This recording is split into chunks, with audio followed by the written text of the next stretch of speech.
Hello friends, स्वागत है आपका मेरे यूट्यूब चैनल पे। आज ये मेरा पॉलिटी का 4th लेक्चर है। इससे पहले मैंने 3 लेक्चर अपलोड कर दिया है, तो फिर आप उसे देखना चाहते हो तो डिस्क्रिप्शन बॉक्स में लिंक होगा, या फिर आप चैनल में जा कर के और वीडियो देख सकते हो।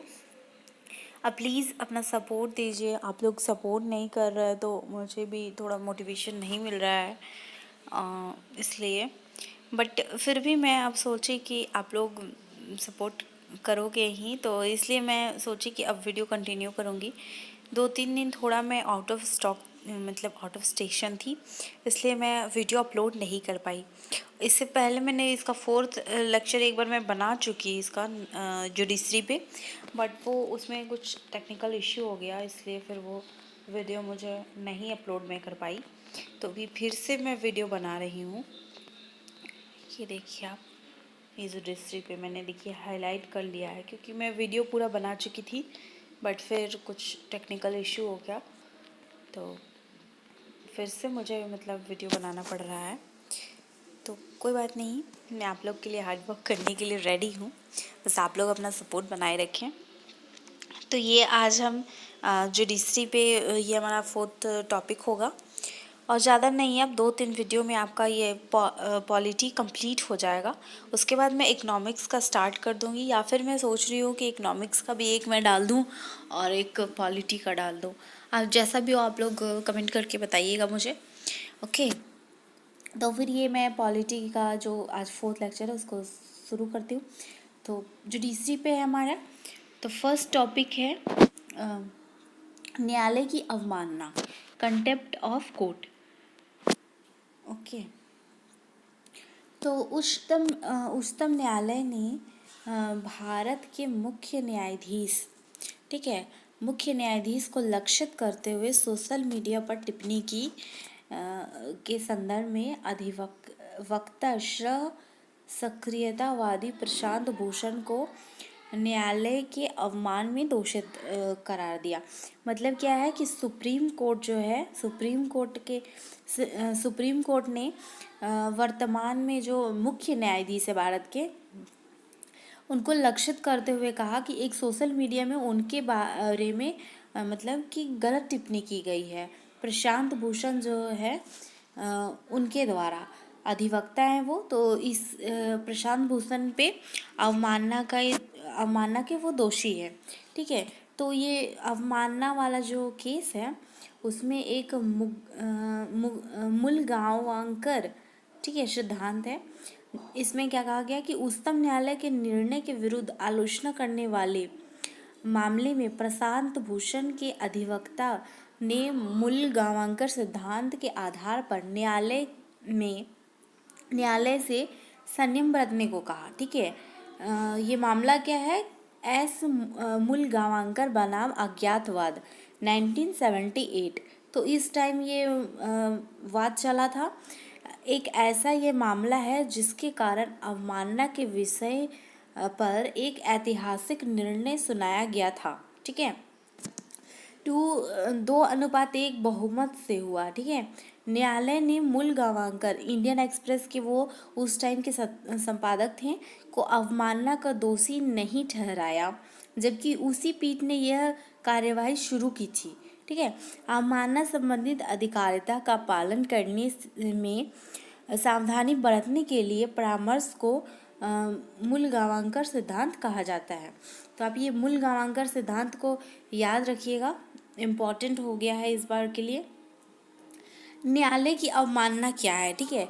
अवमानना का मतलब होता है कि किसी भी न्यायालय में, ठीक है, किसी भी कोर्ट में,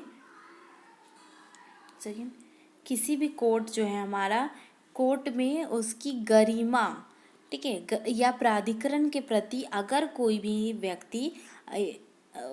व्यक्ति हो, ठीक है, मैं किसी पद का जिक्र नहीं कर रही हूँ, ठीक है, तो वो अगर उसके प्रति अनादर प्रकट करता है तो उसे हम अवमानना कहेंगे, ठीक है।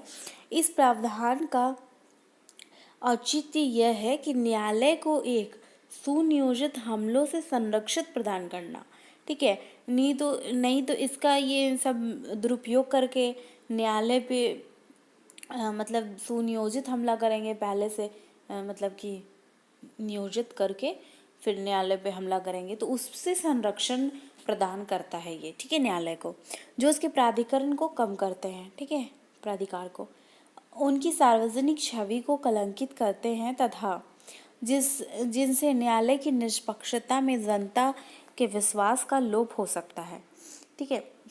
अब यहाँ पे साथ ही आर्टिकल 261 के बारे में बता रहा है कि भारत के राज्य क्षेत्र में सर्वत्र संघ और प्रत्येक राज्य के सार्वजनिक कार्यों, अभिलेखों और न्यायालय कार्यवाही को पूरा विश्वास और पूरी मान्यता दी जाएगी, ठीक है।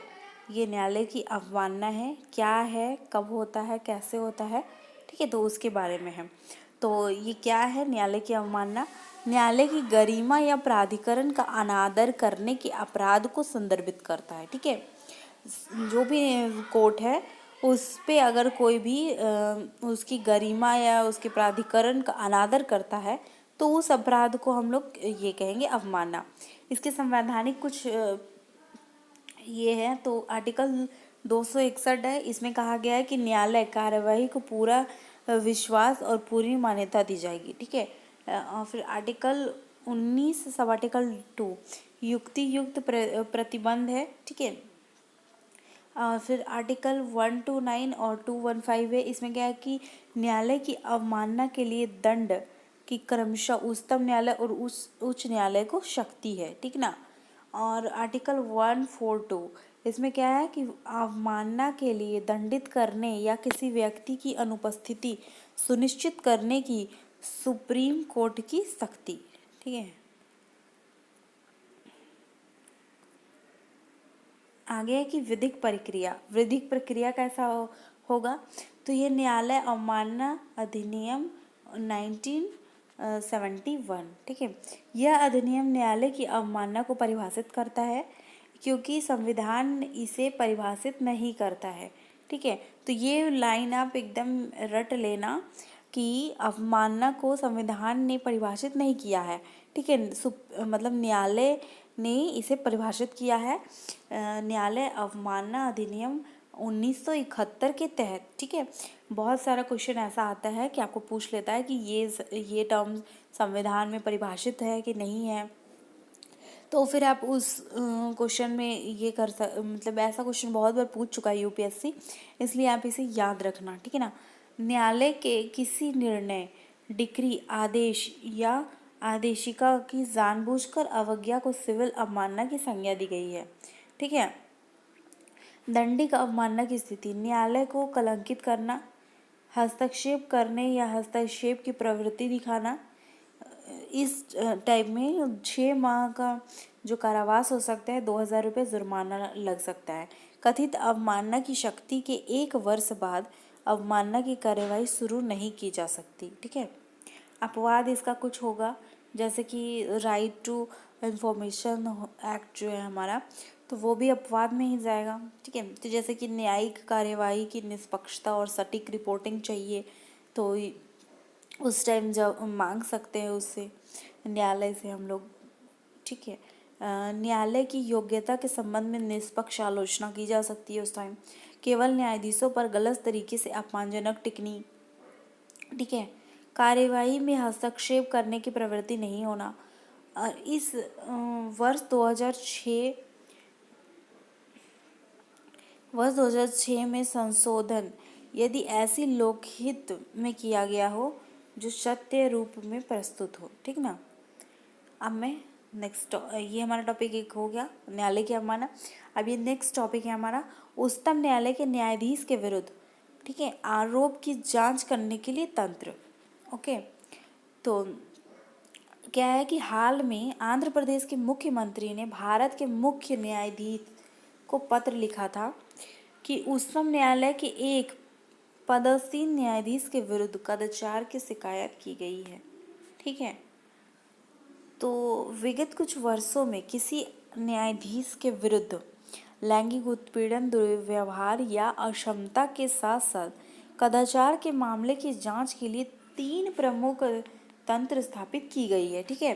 पहला है न्यायालय की आंतरिक प्रक्रिया, ओके। दूसरा है लैंगिक उत्पीड़न संबंधी दिशा निर्देश और तीसरा है सिद्ध कदाचार और असमर्थता। तो तीनों को डिटेल से हम देखेंगे, ठीक है। इसके आधार पर उस मतलब कि दोषी को हटाया जा सकता है कदाचार के मामले में न्यायाधीश को, ठीक है। तो ये देखिए अब ये तीनों टॉपिक है, जैसे कि ये हमारा है पद से हटाए जाने के संबंध में कार्यवाही, जो आर्टिकल 124 सब आर्टिकल 4 के अनुसार होगा।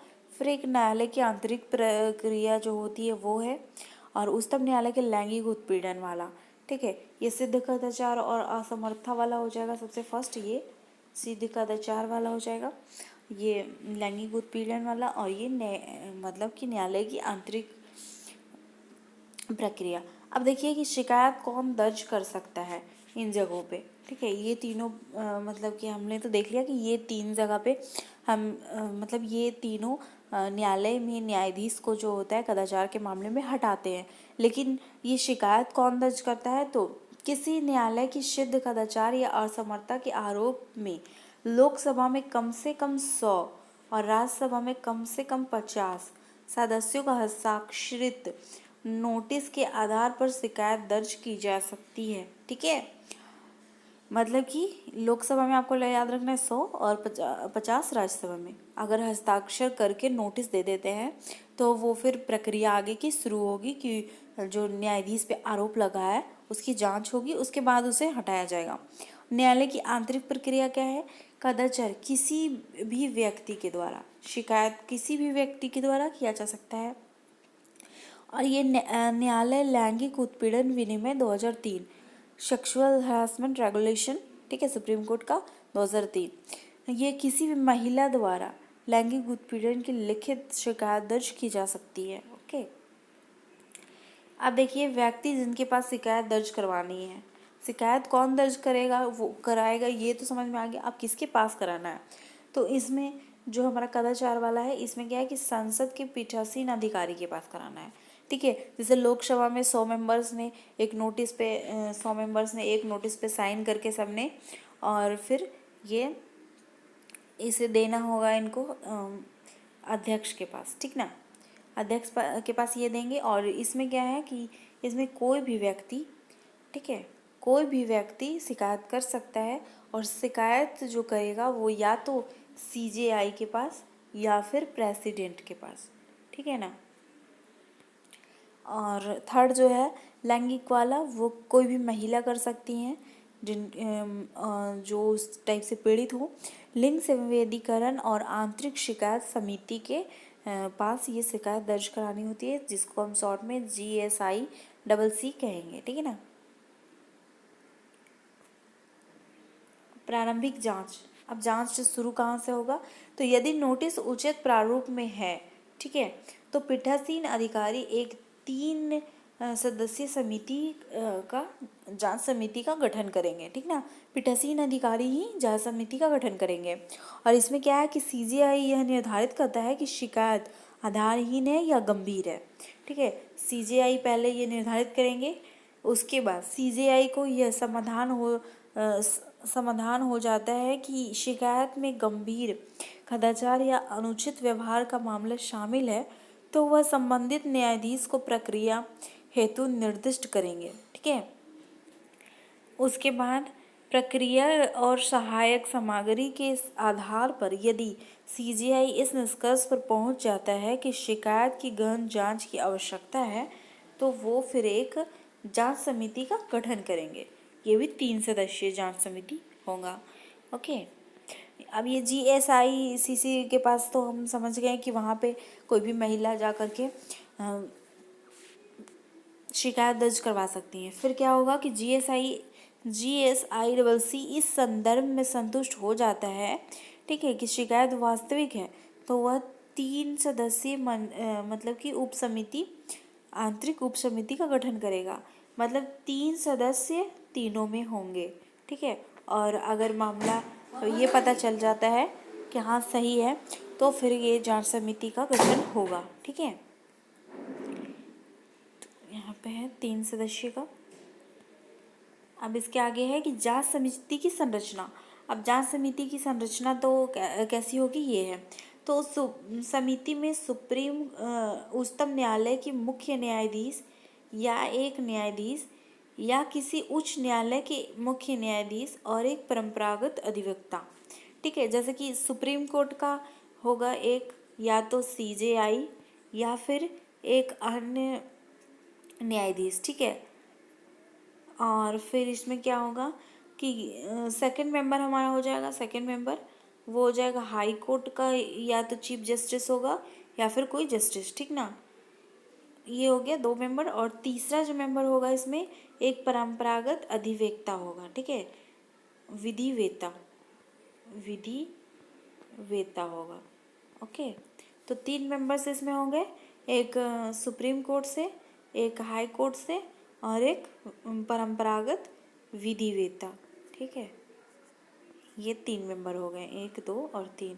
ये मतलब जो अध्यक्ष हमारे जो हैं स्पीकर वो गठित करेंगे और ये मेंबर्स होंगे। और जो सुप्रीम कोर्ट गठित करेगा, जो सुप्रीम कोर्ट का आंतरिक वाला होगा, उसमें 3 सदस्य होंगे। उसमें भी एक सुप्रीम कोर्ट के न्यायाधीश होंगे।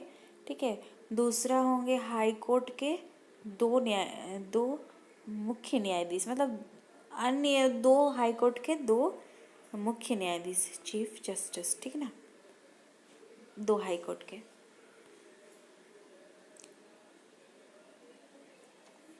दो हाई कोर्ट के होंगे। और ये जो समिति है GSICC के सदस्य, या इसमें क्या है, GSIC के एक GISICC के एक सदस्य होंगे।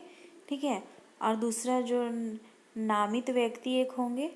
ठीक है, और एक महिला होगी। ठीक है, तो ये 1 2 और ये तीसरा 3 मेंबर इसमें भी होंगे। ओके, तो फिर ये हम समझ चुके हैं कि अगर कोई कदाचार के विरुद्ध हटाना हो किसी भी मामले में न्यायाधीश को, तो किस टाइप से जांच समिति गठित होगी और किस तरफ से वो हटेंगे।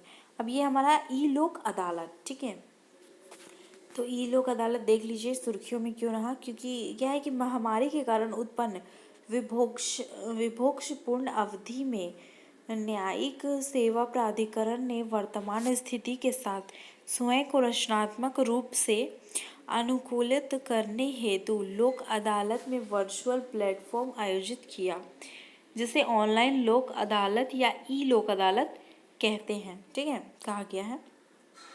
ई लोक अदालत के बारे में देखिए, 15 राज्यों में है 27 ई लोक अदालत। ठीक है, और जून से अक्टूबर माह तक में इसने 2.51 लाख मामलों का निपटारा किया है, जो बहुत ज़्यादा अमाउंट में है। ठीक है, ये क्या है कि लोक अदालत की स्थापना वैकल्पिक विवाद निवारण तंत्र जो है के रूप में की गई है। ठीक है, इसके तहत न्यायालय में जो लंबित विवाद है ना, या मुकदमेबाजी है, जो फंसा हुआ है मामला, ठीक है, मामलों को वादियों द्वारा बिना किसी व्यय के सौहार्दपूर्ण रीति से निपटाया जाता है। ओके, लोक अदालतों को विधि सेवा प्राधिकरण अधिनियम 1987 के तहत संवैधानिक दर्जा प्राप्त है। ठीक है, मतलब इसे संवैधानिक दर्जा प्राप्त है। इसमें क्या है कि एक अध्यक्ष के रूप में एक न्यायिक अधिकारी तथा सदस्य के रूप में एक अधिवक्ता और एक सामाजिक कार्यकर्ता होते हैं, मतलब 3 सदस्य होंगे इसमें भी। ठीक है ना, एक अध्यक्ष और 2 सदस्य। ये पक्षों के मध्य दीर्घकाल से लंबित मुकदमों के निपटाने के माध्यम से न्यायालय पर इन मुकदमों के बोझ को कम करने के में महत्वपूर्ण भूमिका निभाते हैं। ठीक है, आपने देखा ही है कि कितना ज़्यादा मामलों का ये ई लोक अदालत ने निपटारा किया है। ठीक है, और फिर क्या, लोक अदालत द्वारा दिए गए निर्णय को दीवानी निर्णय न्यायालय के निर्णय के रूप में स्वीकार किया जाता है और ये अंतिम और बाध्यकारी होते हैं। ठीक है, छत्तीसगढ़ राज्य जो है राज्य स्तरीय ई लोक अदालतों का आयोजन। ठीक है, छत्तीसगढ़ राज्य जो है राज्य स्तरीय ई लोक अदालत आयोजित करने वाला देश का प्रथम राज्य बन गया है। ठीक ठीक है, तो इसे याद करिएगा, ये PCS वगैरह में भी पूछ सकता है, UPSC में भी पूछ सकता है, इम्पॉर्टेंट है, याद रखिएगा। छत्तीसगढ़ राज्य जो है।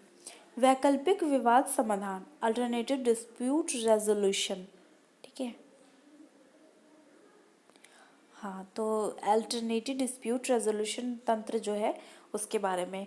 ADR विवाद समाधान एक तंत्र है, ठीक है, जो गैर विरोधात्मक, अर्थात इसमें सभी के लिए सर्वोत्तम समाधान तक पहुंचने हेतु सहमति रूप से एक साथ कार्य किया जाता है, ठीक है। मतलब सबका सहमति के साथ सहकारी रूप में कार्य किया जाता है। ओके, ADR इसमें शामिल पक्षकारों को एक पूर्ण, विकसित और संतोषजनक अनुभव प्रदान करता है, ठीक है, करते हुए अदालतों पर मुकदमे के बोझ को कम करने में भी सहायक हो सकता है। विधिक सेवा प्राधिकरण अधिनियम 1987 में अदालत के व्यवहार समझौतों को प्रोत्साहन करने के लिए पारित किया गया तथा घरेलू और अंतर्राष्ट्रीय मध्यस्थता से निपटने के लिए वर्ष 1996 में नया मध्यस्थता और सुलभ अधिनियमित किया गया था, ठीक है। भारत में ADR की स्थापना के बारे में देख लेते हैं। तो भारत में क्या है कि भारत में ADR की स्थापना भारत के संविधान के तहत अनुच्छेद 14 विधि के समक्ष समता का अधिकार जो है उसके तहत और आर्टिकल 21 प्राण और दैहिक स्वतंत्रता के आधार पर की गई है। मतलब आर्टिकल 14 और आर्टिकल 21 ये दोनों के तहत यहाँ पे भारत में ADR की स्थापना की गई है। भारतीय संविधान के अनुच्छेद 39A में उपबंधित निःशुल्क विधिक सहायता तथा समान न्याय के राज्य नीति निर्देशक तत्व के उद्देश्य को भी ADR द्वारा प्राप्त किया जा सकता है। मतलब कि DPSP में जो हमारा ये उद्देश्य दिया गया है कि सबको निःशुल्क विधि सहायता मिलेगी, उसको भी ADR प्राप्त करता है, ठीक है। तो ये है आर्बिट्रेशन और नेगोशिएशन। ओके, यहाँ पे देखिए, लोकसभा द्वारा मध्यस्थता और सुलह संशोधन विधेयक जो है लोकसभा पासेस आर्बिट्रेशन, ठीक है, और कॉन्सिलेशन। ओके, आर्बिट्रेशन मतलब कि यहाँ पे आप देख लीजिए मध्यस्थता, ठीक है, दोनों के बीच में मध्यस्थता। नेक्स्ट आ गया मेरा प्रमुख संशोधन, ठीक है। अब इसमें देख लेते हैं हम लोग कि प्रमुख संशोधन क्या है, क्या क्या प्रमुख संशोधन हुए हैं, ठीक है। तो मध्यस्थता के निर्णय पर रोक लगाई जा सकती है यदि न्यायालय इस तथ्य से संतुष्ट हो कि संबंधित मध्यस्थता समझौता या अनुबंध या निर्णय धोखाधड़ी या भ्रष्टाचार से प्रभावित था, ठीक है। कुछ समय पूर्व यह प्रावधान था कि यदि एक मध्यस्थम के निर्णय के विरुद्ध न्यायालय में अपील दायर की गई है तब भी उसका निर्णय प्रवर्तनीय होगा। ओके, इस विधेयक में मूल अधिनियम की 8वीं अनुसूची को हटा दिया गया जिसमें मध्यस्थता के प्रत्यायन के लिए आवश्यक योग्यता निर्धारित की गई थी। अब मध्यस्थता के प्रत्यायन के लिए योग्यता, अनुभव और मानदंड उन नियमों द्वारा निर्दिष्ट किया जाएगा जो भारत मध्यस्थता परिषद अधिनियम 2019 द्वारा निर्धारित किए गए हैं। ओके, 8वीं अनुसूची के अनुसार मध्यस्थता को अनिवार्यता, अधिवक्ता अधिनियम 1961 के अंतर्गत एक अधिवक्ता होना चाहिए जिसके पास 10 वर्षों का अनुभव हो या भारतीय विधिक सेवा का अधिकारी होना चाहिए, ठीक है। इसका लाभ क्या है? उपयुक्त आवश्यक योग्यता के हटने से विदेशी मध्यस्थों को लाभ पहुंचेगा। सभी हितधारकों को मध्यस्थम के निर्णयों के प्रवर्तन पर बिना शर्त रोक लगाने का अवसर प्राप्त होगा। अब नेक्स्ट है हमारा पॉइंट है जैसे कि भारत मध्यस्थम परिषद ACI। ओके, तो एसीआई के बारे में देखते हैं। तो क्या है कि मध्यस्थम और सुलह अधिनियम 2019, ठीक है, भारतीय मध्यस्थम परिषद नामक एक स्वतंत्र संस्थान की स्थापना करता है। ठीक है, तो ये जो मध्यस्थम और सुलह अधिनियम 2019 है उसी के अंतर्गत इसको स्थापित किया गया है। यह परिषद एसीआई जो है वस्तुतः मध्यस्थम संस्थाओं के श्रेणीकरण और मध्यस्थता के प्रत्यायन का कार्य करेगी। एसीआई की अध्यक्षता एक अध्यक्ष द्वारा की जाएगी। ठीक है, एक अध्यक्ष होंगे इसके, और इसकी नियुक्ति भारत के मुख्य न्यायाधीश के परामर्श से संघ सरकार करेगी। ठीक है, भारत के न्यायाधीश नहीं करेंगे, उसके परामर्श से संघ सरकार करेंगे, जो कि उच्चतम न्यायालय के एक न्यायाधीश या उच्च न्यायालय के मुख्य न्यायाधीश हो सकते हैं या एक प्रतिष्ठित व्यक्ति हो। ओके, इसमें 2 पूर्वकालिक सदस्यों की नियुक्ति की जाएगी, जो विख्यात मध्यस्थम पेशेवर और शिक्षाविदों के माध्यम से केंद्र द्वारा नाम निर्दिष्ट किए जाएंगे। ठीक है, तथा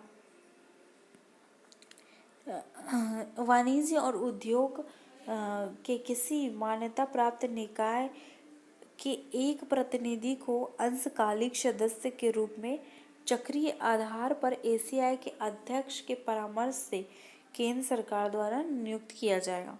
ठीक है, अब पदेन सदस्य देख लीजिए। सचिव जो है विधि कार्य विभाग का, वो इसके पदेन सचिव होंगे। ठीक है, पदेन सदस्य होंगे।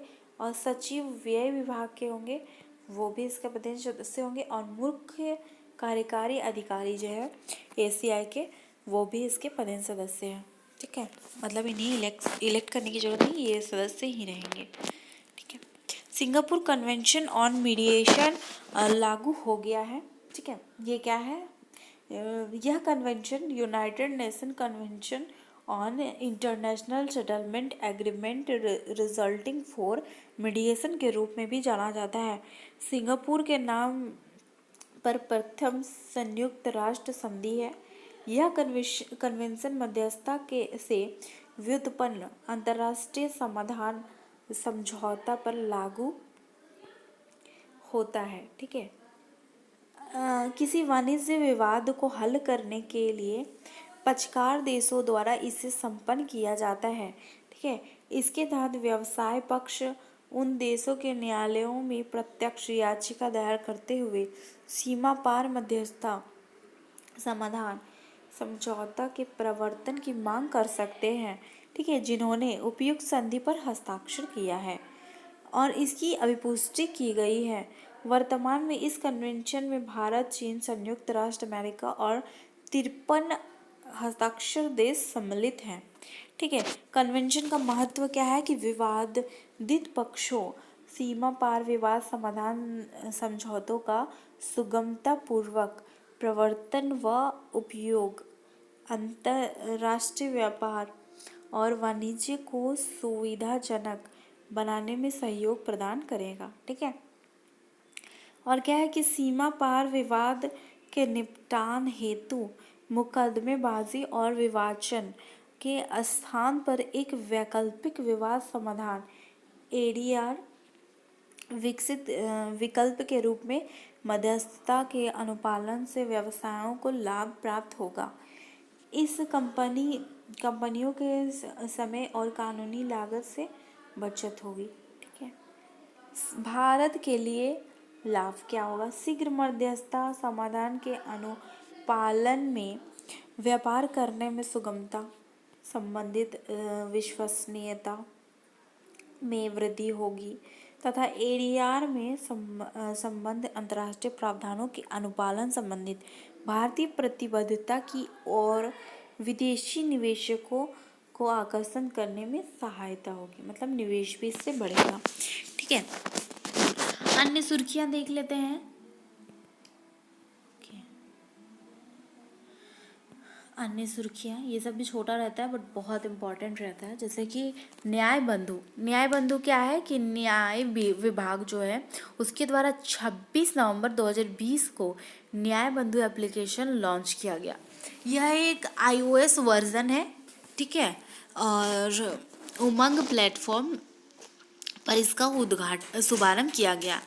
न्याय बंधु को वर्ष 2017 में देश भर में लोक कल्याणकार्थ विधिक सेवा के लिए वितरित के रूप में निर्मित करने हेतु आरंभ किया गया था। ठीक है, 2017 में। ओके, न्याय बंधु को यह मोबाइल एप्लीकेशन लोक कल्याण के कार्यों में रुचि रखने वाले अधिवक्ताओं को प्राप्त सीमांत और सुवेदक वर्ग के लाभार्थी के साथ जोड़ता है। ठीक है, प्रो बोनो क्या है?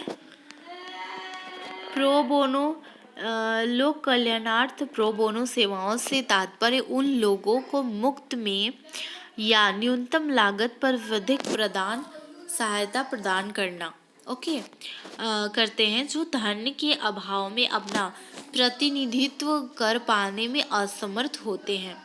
भारतीय संविधान के अनुच्छेद 39A के तहत समान न्याय और निःशुल्क विधिक सहायता का प्रावधान किया गया है। ठीक है, उमंग की शुरुआत वर्ष 2017 में की गई थी।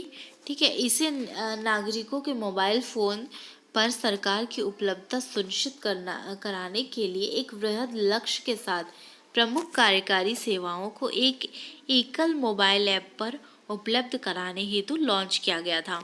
इन्हें इलेक्ट्रॉनिक और सूचना मंत्रालय जो है मेटी द्वारा क्रियान्वित डिजिटल इंडिया से संबंध एक पहल है। ठीक है, इस ऐप पर 127 विभाग और 25 राज्यों से लगभग 600 सेवाएं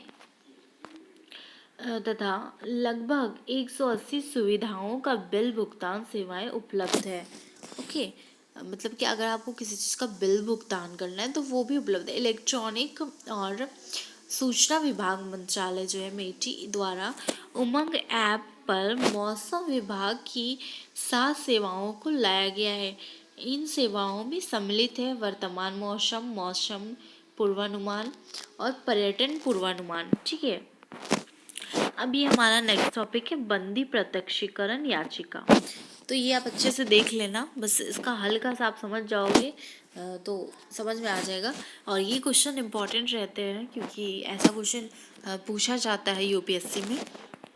ठीक है, तो PT 365 ऑलमोस्ट इम्पॉर्टेंट ही है। आप 1 ईयर का कंपाइलेशन पढ़ रहे हो तो इम्पॉर्टेंट हो ही जाता है। आप अच्छे से बस लाइन टू लाइन सब समझना, और फिर अगर आपको 2-3 बार वीडियो देख लोगे तो आपको फुल्ली अच्छे से याद भी हो जाएगा। ओके, हाल ही में बॉम्बे उच्चतम न्यायालय ने अर्णव गोस्वामी को तत्काल रिहा करने के लिए दायर बंदी प्रत्यक्षीकरण याचिका अस्वीकार कर दी है। ओके, बंदी प्रत्यक्षीकरण का अर्थ है सशरीर उपस्थिति। सशरीर उपस्थिति मतलब प्रत्यक्षीकरण मतलब आप तो समझ सकते हो कि प्रत्यक्ष करना मतलब उपस्थित करना, और बंदी जो व्यक्ति है मतलब सशरीर उसके फुल बॉडी को वहाँ पे उपस्थित करना। ठीक है, आर्टिकल 32 के अंतर्गत न्यायालय के समक्ष दायर की जाने वाली इस याचिका में एक विशेष व्यक्ति का प्राधिकरण जिसने किसी व्यक्ति को न्यायालय के समक्ष प्रस्तुत करने के लिए हिरासत में लिया है को निर्देश देने का आह्वान करती है। ये रिट है हमारा। ठीक है, आर्टिकल 32।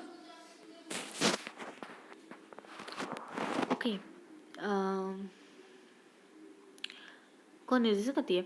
यह याचिका इस प्रकार के निरोध गिरफ्तारी की वैधता का निर्धारण करने का दायित्व न्यायालय पर प्रभारित करती है।